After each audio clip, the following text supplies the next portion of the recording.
होगा। चलिए आगे बढ़ते हैं और अब खबरों के दम पर आज कौन से स्टॉक्स एक्शन में रहेंगे ये समझ लेते हैं। बताने के लिए हमारे साथ शरद जुड़ गए हैं। शरद, बताएं कौन सी खबरें हैं आज जो कि इम्पोर्टेंट रहेंगी। Good morning.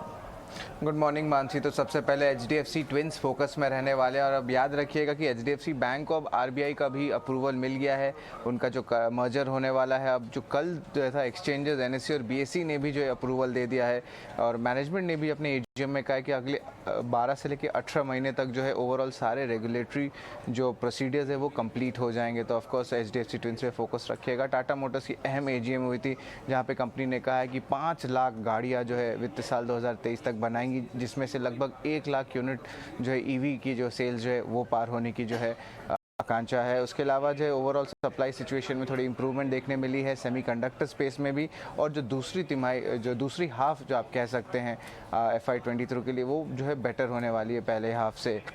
उसके बाद सिप्ला फोकस में रहने वाला है। कंपनी को 2 ऑब्जर्वेशन आई है यूएसएफडीए से फॉर्म 483 के लिए, और ये उनके इंदौर प्लांट के लिए है और इस पे जो है कोई डेटा इंटीग्रिटी ऑब्जर्वेशन नहीं है। हालांकि थोड़ी स्टॉक में दबाव देखने मिल सकता है। टाटा स्टील फोकस में रहेगा। उन्होंने नीलाचल इस्पात निगम का एक्विजिशन जो है पूरी तरह से कंप्लीट कर लिया है उनके, और इसकी जो टोटल कंसिडरेशन है जो टाटा स्टील लॉन्ग प्रोडक्ट्स जो उनकी सब्सिडरी है उन्होंने लगभग 12,100 करोड़ का आंकड़ा दिया है।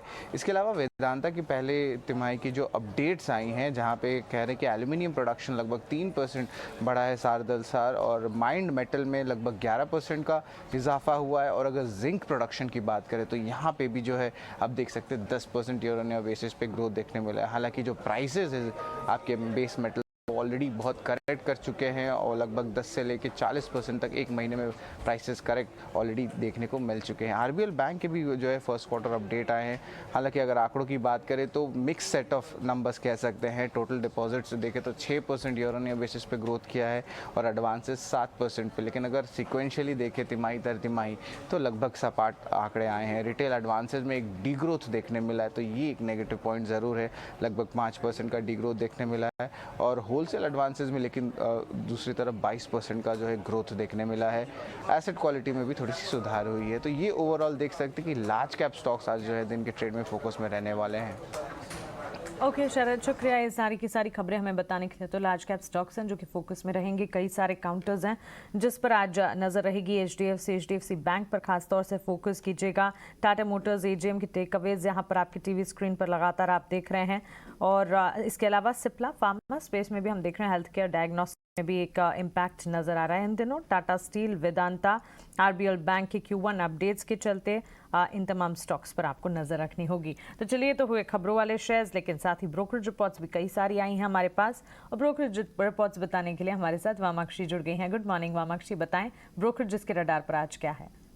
Good morning Mansi. शुरुआत करते हैं हम एम फाइनेंस से। तो मॉर्गन स्टैनली ने यहाँ पर ओवरवेट की राय को बरकरार रखा है और लक्ष्य रखा 225 प्रति शेयर का। Q1 का जो अपडेट आया था वो लोन ग्रोथ और एसेट क्वालिटी के लिहाज से काफ़ी मजबूत था। डिस्बर्समेंट्स भी अनुमान से मजबूत आए हैं। वैल्यूएशंस काफ़ी आकर्षक लग रहे हैं और इसी के चलते मॉर्गन स्टैनली ने एम फाइनेंस पर ओवरवेट की राय को बरकरार रखा। इसके अलावा LIC पर फोकस करिएगा। मोतीलाल ओसवाल ने कवरेज शुरू की है LIC पर और टारगेट प्राइस रखा है 830 प्रति शेयर का। बिजनेस ड्राइवर्स उनको प्लेस में नजर आ रहे हैं और एग्जीक्यूशन पे फोकस रहेगा। LIC की वैल्यूएशंस भी काफ़ी रीजनेबल आ रही है और मार्जिन में ग्रेजुअल रिकवरी एक्सपेक्ट कर रहे हैं खरीदारी, और इसी के चलते उन्होंने LIC पर खरीदारी की राय से कवरेज शुरू की। CLSA ने HDFC और HDFC बैंक पर अपनी राय दी है। HDFC बैंक और HDFC के मर्जर के लिए RBI का नो ऑब्जेक्शन अप्रूवल मिला है। RBI का अप्रूवल ये मर्जर प्रोसेस कंप्लीशन के लिए काफ़ी बड़ा स्टेप नजर आ रहा है और CLSA का मानना है कि इसी के चलते मर्जर के रिलेटेड जो अनसर्टनिटीज है वो दूर हो रही हैं। इसके अलावा CLSA ने फाइनेंशियल शेयरों पर भी अपनी राय दी है। मिड साइज बैंक्स ने अपनी प्री क्वार्टरली डिस्क्लोजर सबमिट किए हैं और उनमें से हमें पता चल रहा है कि एक हेल्थी बिजनेस मोमेंटम नजर आ रहा है।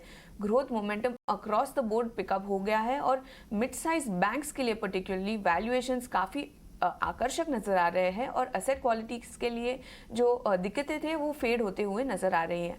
आखिर में फोकस करिएगा सीमेंट शेयरों पर। JP मॉर्गन ने सीमेंट शेयरों पर अपनी राय दी है। उन्होंने डालमिया भारत पर ओवरवेट की राय बरकरार रखी, लक्ष्य रखा 1680 प्रति शेयर का। जेपी मॉर्गन कॉशियस है और वो एक्सपेक्ट कर रहे हैं कि आगे चलते हुए अर्निंग्स में भी फर्दर कट्स हो सकते हैं।